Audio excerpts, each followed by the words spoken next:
तो इस वीडियो में हम जानेंगे कि कंपनी क्या काम करती है, कंपनी के फाइनेंशियल कैसे हैं, इसकी ग्रे मार्केट में डिमांड कैसी देखने को मिल रही है और उसके बाद जानेंगे कि इस आईपीओ में अप्लाई करना है या फिर नहीं करना है।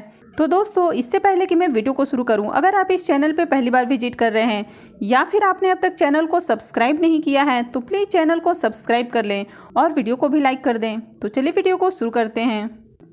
तो सबसे पहले बात कर लेते हैं आईपीओ के डिटेल्स की। तो ये आईपीओ 17 फरवरी से ओपन हो रहा है और ये 21 फरवरी को क्लोज होगा। आईपीओ का जो इशू साइज है वो 56.24 करोड़ का है। तो यहाँ पर ये आईपीओ काफ़ी बड़ा आईपीओ होने वाला है। फेस वैल्यू 10 रुपये पर शेयर है और बुकिंग प्राइस 220 से 225 रुपये रखा गया है। कंपनी BSE SME पे लिस्ट होने वाली है। इस आईपीओ में 42% जो एलोकेशन है वो रिटेलर्स के लिए रखा गया है। यहाँ पर QIBs के लिए भी 40% का एलोकेशन दिया गया है और HNIs के लिए 18% का एलोकेशन है। तो चलिए अब कंपनी के बारे में जान लेते हैं कि कंपनी क्या काम करती है और उसके बाद हम कंपनी के फाइनेंशियल देखेंगे। तो सीलमैटिक इंडिया लिमिटेड कंपनी के बारे में बात करें तो ये एक मैन्युफैक्चरिंग कंपनी है जो कि मैकेनिकल सील्स बनाती है। इसके साथ ही जो इनसे एसोसिएटेड प्रोडक्ट होते हैं तो उनकी भी मैन्युफैक्चरिंग ये कंपनी करती है। अब इस कंपनी के प्रोडक्ट का use oil gas refinery, petrochemical, chemical, pharmaceutical, fertiliser, power, mining, pulp, paper, aerospace, marine के अलावा काफ़ी सारे इंडस्ट्रियल एप्लीकेशंस में इनका यूज किया जाता है। सीलमैटिक इंडिया सिर्फ एक मैन्युफैक्चरर नहीं है, इसके साथ ही अपने प्रोडक्ट की डिज़ाइनिंग भी करती है। और विश्व स्तर पर बात करें तो कंपनी का प्रोडक्ट काफ़ी ज़्यादा रिलायबल और ट्रस्टेड है और ये अपने क्लाइंट्स को मैकेनिकल सेल्स के साथ साथ सीलिंग सपोर्ट सिस्टम भी प्रोवाइड करते हैं। कंपनी के प्रेजेंस की बात करें तो कंपनी का प्रेजेंस इंडिया के साथ साथ USA, Sweden, the UK, Germany, Italy, Japan, Norway, Switzerland, Denmark, Netherland, Australia, France और इसके साथ ही और भी काफ़ी सारे देशों में है। कंपनी का मैन्युफैक्चरिंग यूनिट थाने में स्थित है और इसके साथ ही कंपनी अपना सेकेंड मैन्युफैक्चरिंग यूनिट भी थाने में ही खोलना चाहती है। हमने देखा कि आईपीओ जो है वो 17 फरवरी से ओपन हो रहा है और एंकर इन्वेस्टर के लिए आईपीओ 16 फरवरी से ही खोल दिया जाता है।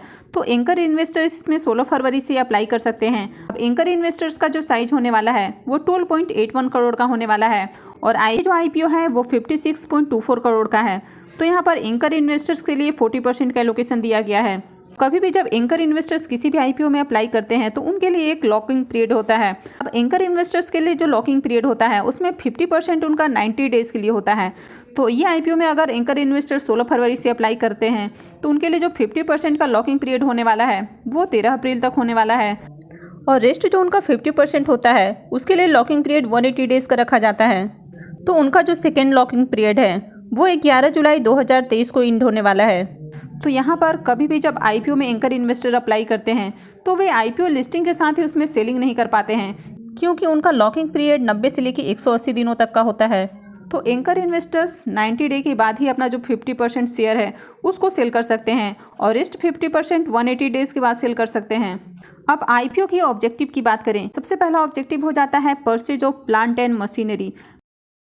जैसा कि आपने देखा कि कंपनी जल्द ही अपना सेकेंड मैन्युफैक्चरिंग यूनिट लगाने वाली है तो उसके लिए उनको प्लांट और मशीनरी की आवश्यकता होगी। सेकेंड हो जाता है प्रोडक्ट डेवलपमेंट, थर्ड हो जाता है marketing and after sales support, fourth हो जाता है जनरल कॉर्पोरेट पर्पस, फिफ्थ हो जाता है प्रोविजंस एंड कंटीजेंसी और सिक्स्थ और लास्ट इनका ऑब्जेक्टिव हो जाता है वर्किंग कैपिटल रिक्वायरमेंट्स। अब हम कंपनी के फाइनेंशियल देख लेते हैं कि कंपनी प्रॉफिट मेकिंग है या फिर लॉस मेकिंग है। तो सबसे पहले कंपनी के रिजर्व एंड सरप्लस की बात करें तो फाइनेंशियल 20 में कंपनी का रिजर्व 1504 लाख देखने को मिल रहा है, फाइनेंशियल 21 में 2154 लाख, फाइनेंशियल 22 में 2995 लाख और फाइनेंशियल 23 के 2 क्वार्टर में इसका जो रिजर्व है वो हमें 2830 लाख देखने को मिल रहा है। तो अगर कंपनी के रिजर्व की बात करें तो कंपनी का रिजर्व ईयर ऑन ईयर हमें बढ़ता हुआ दिख रहा है। अब कंपनी के नेटवर्थ की बात करें तो फाइनेंशियल 20 में कंपनी का नेटवर्थ 1524 लाख देखने को मिल रहा है, फाइनेंशियल 21 में 2174 लाख और फाइनेंशियल 22 में 3015 लाख देखने को मिल रहा है। फाइनेंशियल 23 में कंपनी का नेटवर्थ 3550 लाख देखने को मिल रहा है। तो यहाँ पर कंपनी का नेटवर्थ भी ईयर ऑन ईयर बढ़ता जा रहा है। अगर कंपनी के रेवेन्यू की बात करें तो फाइनेंशियल 20 में कंपनी का रेवेन्यू 3358 लाख है, फाइनेंशियल 21 में 3557 लाख, फाइनेंशियल 22 में 4276 लाख और फाइनेंशियल 23 में 2582 लाख देखने को मिल रहा है। तो यहाँ पर कंपनी के रेवेन्यू में भी अच्छी ग्रोथ हमें देखने को मिल रही है। अब कंपनी के प्रॉफिट की बात करें तो फाइनेंशियल 20 में कंपनी का प्रॉफिट 494 लाख है, फाइनेंशियल 21 में 649 लाख, फाइनेंशियल 22 में 841 लाख और फाइनेंशियल 23 में अब तक इसका जो प्रॉफिट है वो 543 लाख देखने को मिल रहा है। तो कंपनी यहाँ पर ईयर ऑन ईयर काफ़ी अच्छे प्रॉफिट जनरेट कर रही है। अब कंपनी के ऊपर कर्जे की बात करें तो फाइनेंशियल 20 में कंपनी के ऊपर 278 लाख का हमें डेट देखने को मिल रहा है। फाइनेंशियल 21 में ये कम होकर 272 लाख हो गया। फाइनेंशियल 22 में इसमें काफ़ी ज़्यादा हमें कमी देखने को मिल रही है और इसका डेट 93 लाख देखने को मिल रहा है। और फाइनेंशियल 23 में एज ऑफ नाउ कंपनी के ऊपर 224 लाख का हमें डेट देखने को मिल रहा है। तो अगर कंपनी के ऊपर डेट को देखें और इसके ईयरली प्रॉफिट को देखें तो एक तरह से कंपनी को हम डेट फ्री कंसीडर कर सकते हैं, क्योंकि यहाँ पर कंपनी काफ़ी अच्छे प्रॉफिट जनरेट कर रही है। तो कंपनी जब चाहे अपने डेट को ख़त्म कर सकती है। तो अगर कंपनी के ओवरऑल फाइनेंशियल की बात करें तो कंपनी के फाइनेंशियल काफ़ी अच्छे हमें देखने को मिल रहे हैं। अब आईपीओ के डेट्स की बात करें तो ये आईपीओ 17 फरवरी को ओपन हो रहा है और ये 21 फरवरी को क्लोज हो जाएगा। आईपीओ का अलॉटमेंट डेट 24 फरवरी है, रिफंड डेट 27 फरवरी है और क्रेडिट डेट 28 फरवरी रखा गया है और आईपीओ की लिस्टिंग 1 मार्च को होने वाली है।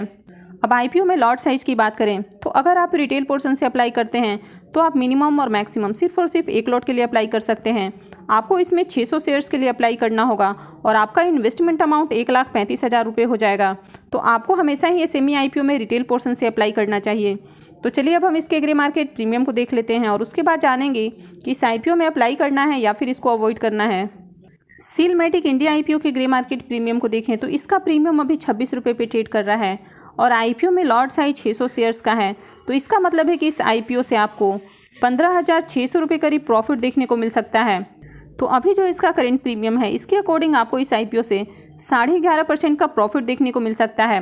अगर इस आईपीओ में अप्लाई करने की बात करें तो अगर आप लॉन्ग टर्म इन्वेस्टमेंट की भी सोच रहे हैं तो मुझे लगता है कि इस आईपीओ में अप्लाई किया जा सकता है, क्योंकि कंपनी के फाइनेंशियल काफ़ी अच्छे हैं और कंपनी यहाँ पर ईयर ऑन ईयर काफ़ी अच्छे प्रॉफिट जनरेट कर रही है। साथ ही कंपनी का रिजर्व एंड सरप्लस भी काफ़ी अच्छा हमें देखने को मिल रहा है। वैसे कंपनी के ऊपर बात करें तो 224 लाख का डेट है। तो कंपनी जिस तरह प्रॉफिट जनरेट कर रही है तो कंपनी जब चाहे अपने कर्जे को ख़त्म कर सकती है। तो अगर इसमें लॉन्ग टर्म इन्वेस्टमेंट की भी बात करें तो इस कंपनी में लॉन्ग टर्म के लिए इन्वेस्टमेंट किया जा सकता है।